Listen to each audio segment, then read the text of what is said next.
Bonjour Thomas. Bonjour Bruno. Tu es l'expert cross-canal au sein d'Evoc, éditeur de la solution Smart Traffic, dédiée en fait au Web to Store. Ouais. Comment tu définis le Web to Store?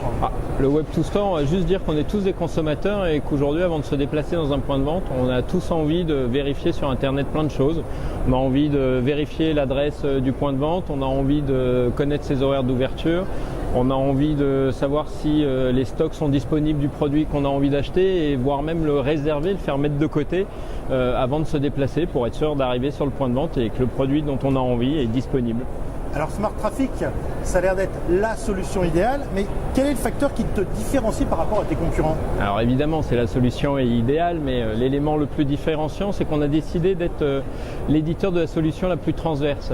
Je m'explique, nos clients qui sont soit les marques, soit les retailers, soit les distributeurs, peuvent mettre en place plusieurs briques Web to Store, aussi bien géolocaliser leurs points de vente sur Internet pour que les consommateurs les trouvent facilement, aussi permettre justement que leur stock soit connu en temps réel sur Internet et permettre à leurs consommateurs justement de faire ce fameux e-réservation ou click and collect, permettre à leurs consommateurs de réserver le produit avant qu'ils viennent se voir, avant qu'ils viennent en point de vente.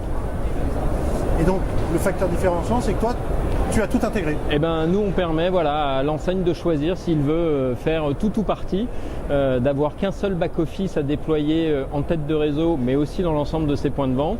Et certainement un autre élément différenciant, c'est que notre solution étant en mode SaaS et déjà existante, permet d'être déployée de façon rapide et agile. Et aujourd'hui, on constate qu'on travaille aussi bien avec des très grands groupes qu'avec des plus petites enseignes. Et généralement, quand un très grand groupe prend une solution en mode SaaS, c'est qu'elle doit être performante, parce qu'ils ont plutôt l'habitude de travailler avec des SS2I qui leur font à chaque fois des développements sur mesure. Alors justement, grand groupe ou petite enseigne, quels bénéfices tirent ces annonceurs de la solution? Déjà de répondre aux attentes de leurs consommateurs, parce qu'on voit tous qu'on a tous le même comportement et qu'aujourd'hui on veut plus se déplacer pour rien dans un point de vente.